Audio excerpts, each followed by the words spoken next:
go to our next speaker. This is Dr. Sven Glasker. He's a professor of neurosurgery at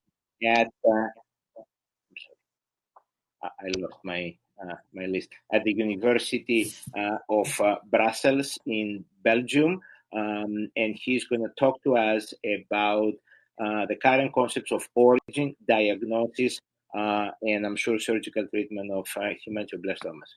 Sven? Okay. I see full screen mode now. I don't know. Do you see my slides or the ones uploaded? Go ahead. Let's talk. So, yeah, thanks again for the invitation. First part of my talk on hemangioblastomas will be about the concept of their origin. Next slide, please. Or do I have to switch myself? I think you should yourself. So you see now the hemangioblastoma. Okay. Yeah. So what are hemangioblastomas? These tumors still remain not completely understood. Where do they originate from? What makes them grow? There's different concepts on this topic. Most of them are based on molecular data. And I want to share with you a concept which is mainly based on morphological observations, a concept which was primarily developed by Alexander Fortmeyer, and we have been working together on this for a while. So the classic morphological picture of hemangioblastomas, do you see my arrow? Okay. Yes. So this is the classical morphological pictures. You all know this. You have those capillaries, abundant capillaries with some hemangioblastoma stromal cells, which are representing the actual tumor cells between them. However, hemangioblastomas can come in quite different morphologies. One other morphology which you will frequently see is that the stromal cells begin to expand, they start to grow, their cytoplasm increases, and they push the capillaries to the side. This is a picture which is almost comparable with clear cell renal carcinoma. We call it blood island formation in hemangioblastoma. Another picture which you should see now is that some cells form a proliferation, a clone of proliferation, and some of the cells in the center differentiate into erythroblasts and later on into erythrocytes, and the tumor tissue almost seems to dissolve. This is called extramedullary hematopoiesis. Another morphology you will frequently see in hemangioblastoma is the formation of tubular structures, as you see here. You see that the tumor cells themselves build a cuboidal kind of blood vessel, which looks much different than the normal angiogenic blood vessels, which have a flat epithelium. Important findings on the origin of hemangioblastoma were made by autopsy studies. It was found that, as we all know, VHL disease causes tumors or may cause tumors, but much more abundantly, it causes developmental changes with persistence of nests of developmentally arrested cells in certain structures in the affected organs, the organs affected by VHL disease. This is an example of a spinal cord of VHL patient who had no hemangioblastoma, and you see abundant microscopic nests of cells which are located in the entry zone of the nerve roots. And at some point, these microscopic cell nests, we call it pre-neoplasia, they start to become vascularized, and from that moment on, they start growing into the spinal cord. And once they grow into the spinal cord, they undergo a morphologic transformation. First, they can look like this, the classical picture. This is a stain for a vascular marker, CD31, so it stains the vascular endothelium, not the tumor cells. So the tumor cells are white here. And you can again see the stromal cells expanding, the cytoplasm expanding, the formation of blood islands, and then here the differentiation into tubular structures where the tumor cells form a sort of a tubulus and the cells in the center dissolve. Here again, extramedullary hematopoiesis. Then here the cells in the periphery forming a tubular structure and in the center, the cells turn into blood. And here something looks almost like a blood vessel, but it's made out of tumor cells. These morphological changes, which are associated with the progression of hemangioblastomas, are in close resemblance with a process of hemangioblast differentiation during normal human embryonic development. In normal embryonic development, you have a subset of paraxial mesodermal cells which switch on certain embryonic markers, first brachyury, later on other markers, and differentiate into hemangioblasts. And these cells can then further differentiate into red blood cells and endothelium and vascular smooth muscle. And this is what this process looks like in the embryo. You have first these small undifferentiated cells. Some of them expand the cytoplasm, and then the cells in the periphery turn into a tubular structure. The cells into the center turn into blood. This is exactly the morphology that we see in the progression of hemangioblastoma, only that in hemangioblastoma, this process is accompanied by an intense reactive angiogenesis. So this is the histology that this resembles. So the concept is basically that the hemangioblastoma stromal cells arise somewhere here at a very early point of developmental cells and get then developmentally arrested and later on differentiate. There are different markers which are associated with the progression of the hemangioblast cells in the embryo. So there are some markers which are only expressed for some time, brachyury, one of the first, which is turned off later on, and then other markers expressed later on. And this is a project that currently Evelyn Vergouwen, a PhD student in my lab in Brussels, is doing to investigate for the expression of those different markers in different progressional stages of hemangioblastoma. And I want to mention that this project is supported by the German VHL Patient Alliance. Here, some preliminary data. You see the data for the marker brachyury. The early form of hemangioblastoma, the reticular form, does not stain for it. The more progressed cellular hemangioblastomas stain positive. And the same we see for the next marker, TAL1. So the early hemangioblastoma negative, the more progressed positive. So basically, the concept is that hemangioblastomas arise from a developmentally arrested pre-hemangioblastic stem cell and get arrested in their development by the VHL deletion and then develop later on by mechanisms that we do not know yet. Okay, now comes a complete switch of topic to the clinical part of my research work. About the current concepts of diagnostics and therapy of hemangioblastomas. So the mainstay of diagnostics, of course, is gadolinium-enhanced MRI scan. What is, however, only found in the recent years is that repeated gadolinium injections lead to accumulation of gadolinium in the human central nervous system, mainly affected basal ganglia, globus pallidus, and frequently affected the dentate nucleus of the cerebellum.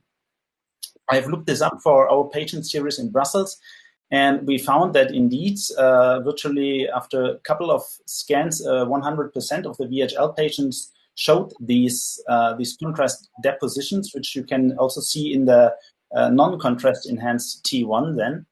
And so far, we do not know if this has any effects.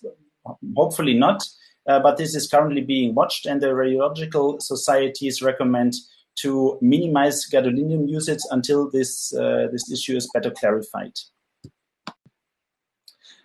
To minimize gadolinium usage, you should do only one gadolinium injection for the entire VHL screening, and so it is a good idea to combine all screens for CNS and abdomen. The way we do it in Brussels is that we do a whole body MRI scan, first without, then with contrast.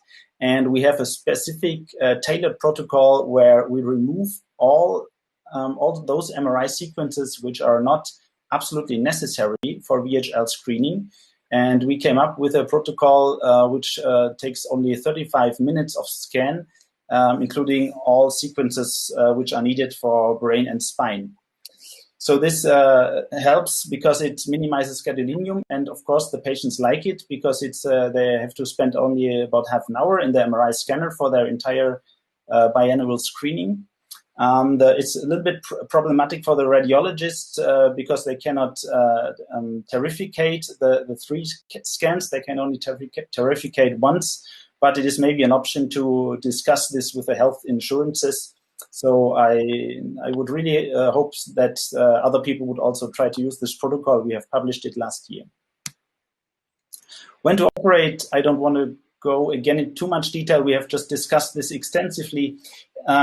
Maybe one statement, in my opinion, you have also to consider that if you watch tumors which are growing at the moment when they really develop or cause neurological symptoms, these symptoms will usually not resolve with the removal of the tumor. So if you want to wait until tumor becomes symptomatic, make sure you operate really at an early symptomatic stage and not when the patient has already a severe damage.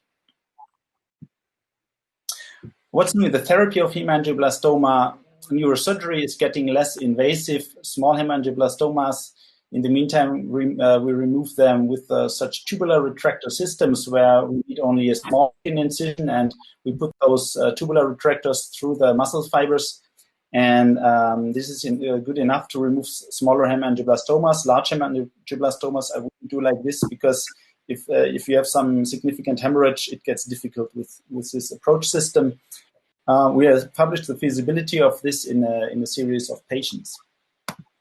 And my friend Jan Klingler from Freiburg tried this even for cerebellar hemangioblastoma. So he had a patient with a superficial small hemangioblastoma. He put the tube and could remove the tumor through a very small incision. However, this is probably should only be tried for really small superficial lesions also. By the way, here you see very nicely the gadolinium accumulation. So this white thing here is not a hemangioblastoma. This is the dentate nucleus which has accumulated gadolinium.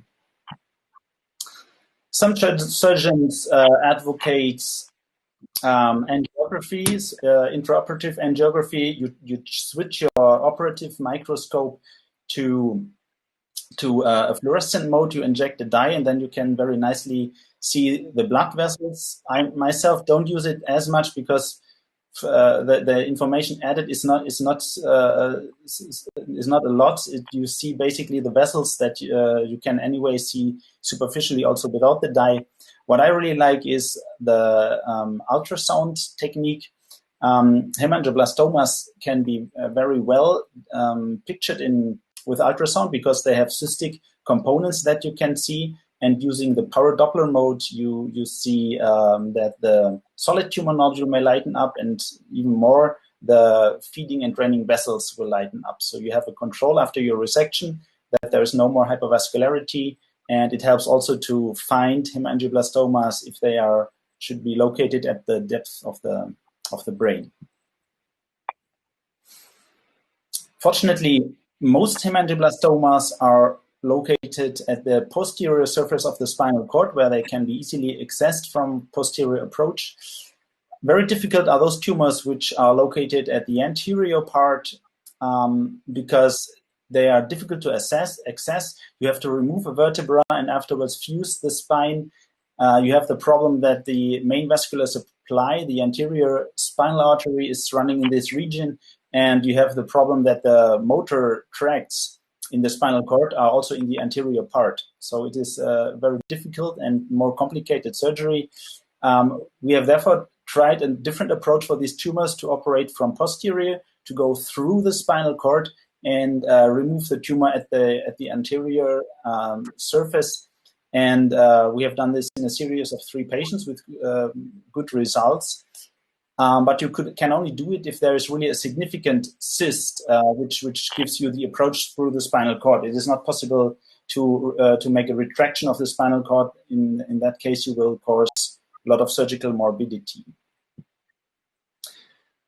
Speaking of which, we know the outcome after removal of a hemangioblastoma is low.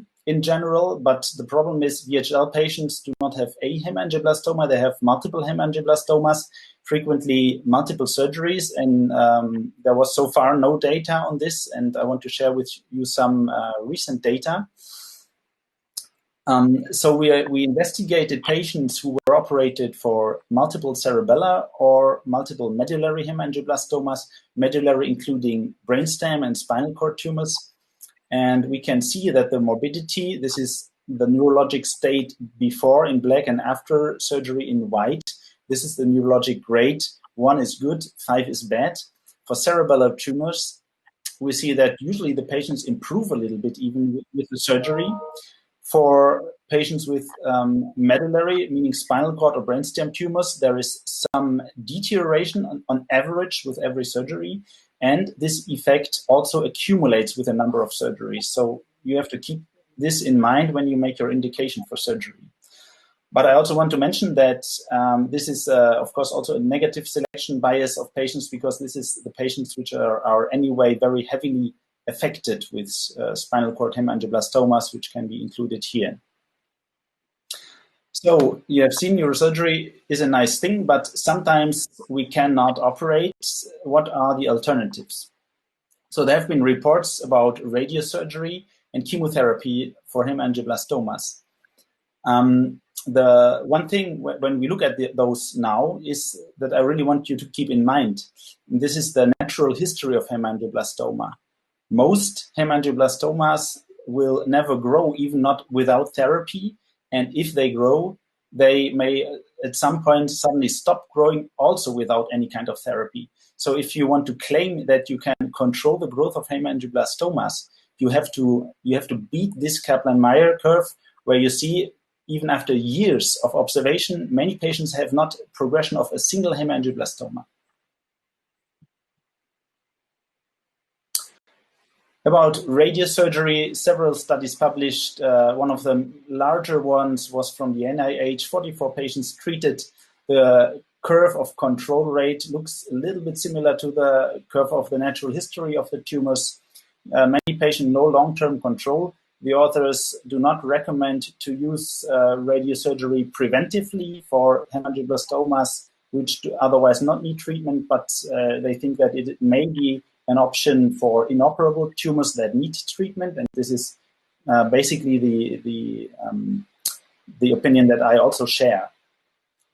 Here, another large review study on this topic from 2017, also including a meta-analysis. You can see here the control rate after 5 years. Many studies come out similar as the Ashtagiri study from NIH. Some other studies, however, also claim that they have 100% control rate. But again, keep in mind the natural history of hemangioblastomas. There is so far no study which is really comparing natural history with radiation effect. So for me, this issue remains unclarified until proven otherwise. In my opinion, radiosurgery is certainly a second choice of therapy over surgery and should only be performed if surgery is not possible. And by the way, radiosurgery can also have side effects. What about chemotherapy? I think this picture we have seen in one of the previous talks already today.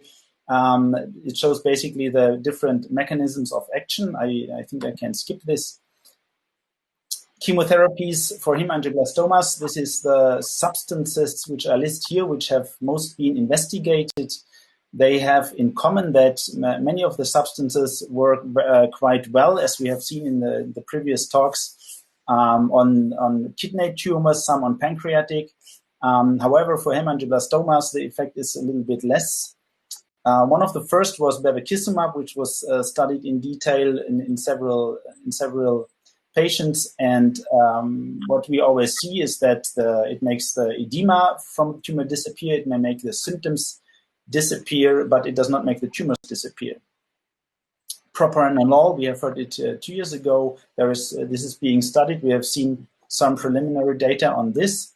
And there was this large study, Eric had shown this to us about pazopanib. Again, in contrast to the kidney and pancreas lesions, where there was a lot of response, hemangioblastomas hardly any response, but at least stable disease. You can say this is also something, but again, we would have to compare to the natural history. I have used it once myself in a patient, I'm almost done, who had progression of several hemangioblastomas around the brainstem, where I thought surgery was not feasible.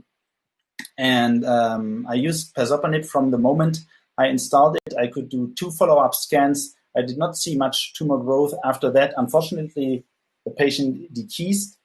And however, was this the effect of pazopanib, or is it just a natural history? We don't know this, and we need better studies on this. So to conclude, Hemangioblastoma stromal cells originate from developmentally arrested prehemangioblastic cells. The tumors can be removed with good results. However, there's a cumulative morbidity. I think you should treat symptomatic tumors and at least consider treatment of asymptomatic progressive tumors, and radiosurgery or chemotherapy, or maybe the combination, could be an alternative treatment for inoperable tumors, but there is so far no data to recommend prophylactic radiation. Thank you for your attention.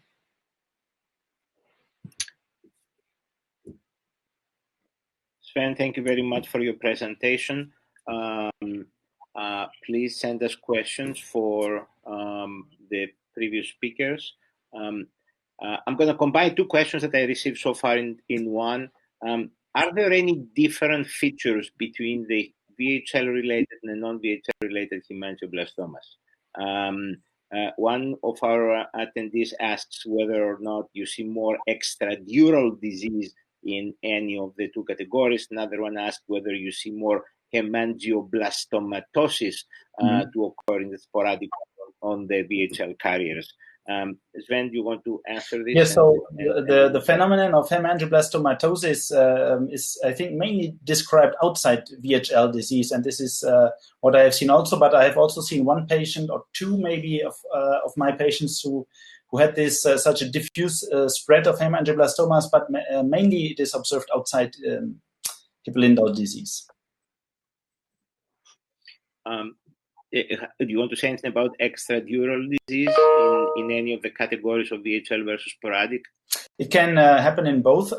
We have published a series of extradural hemangioblastomas of the spinal nerves, which you can easily mistake as neurinomas. We have seen in VHL and sporadic also. I cannot say that there is a difference. In other locations, I have hardly ever seen it. This is really the colibri, if you find really further away from the nervous system. I see. I saw once a skin hemangioblastoma. Yeah. We thought it was melanoma. We removed it in a VHL patient, and good for him, turned out to be hemangioblastoma of the finger, to be exact. Those are, I think, single case reports, but this is very rare. Yeah. Yes, that's right. Tatiana, I'm sorry. Go ahead. No, I just wanted to confirm what Sven said, so no additional comments. Okay. We saw hemangioblastomatosis in VHL patients. I also believe that there are other centers in the United States that they saw it. We talked among us, and definitely we saw hemangioblastomatosis in non-VHL patients, apparently sporadic cases. I think that I have a question for Sven from the VHL Alliance in Mexico. How long can a peritoneal valve still do its job after its placement? Is there any risk to have a VP shunt, I guess, 20 years or longer? Yes, I think she's probably referring to a VP shunt. Yes, it's not a problem. As long as it works, as long as there's no symptoms, you leave it in place. No problem. Great, thank you. I want to raise a bit of a discussion about 2 topics that they have been anxiety-provoking and debatable and hot topics. One of them is the use of the gadolinium. The other one is the use of stereotactic radiation. Gadolinium-wise, I question for Sven is, as you very well know, there are two types of gadolinium. There are the microcyclic ones and there are the linear ones. And now many centers move to using the microcyclic ones. Do you see deposits with the linear, or do you have cases of deposit with the macrocyclic? Well, I think this is just the question of development. Formerly was the linear, and now more and more macrocyclic ones are used. So in the previously scanned patient, earlier years, you have the linear gadolinium still in use, but also with the macrocyclic, you still observe this.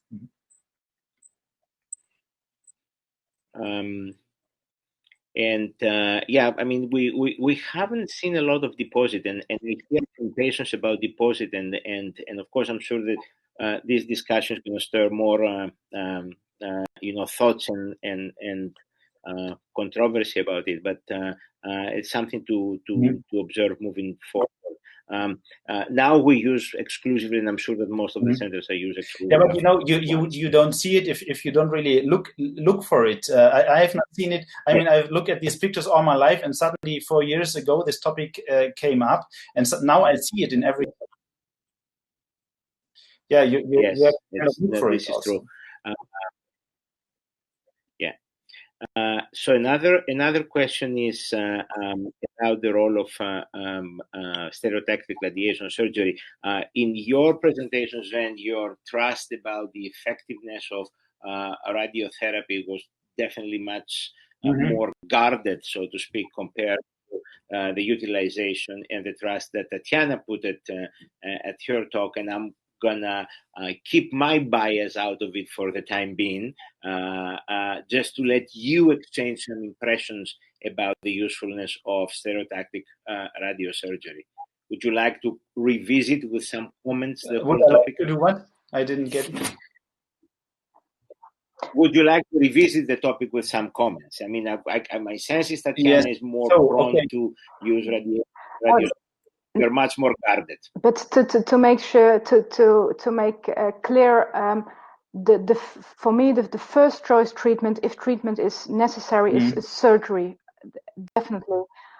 However, if a patient, I don't know how you think about it, Sven, but if there's a 6th craniotomy or 7th or 8th, as in patients as I showed, how long can you go on? How long can you continue doing these kind of major surgeries with liquid problems afterwards, etc.?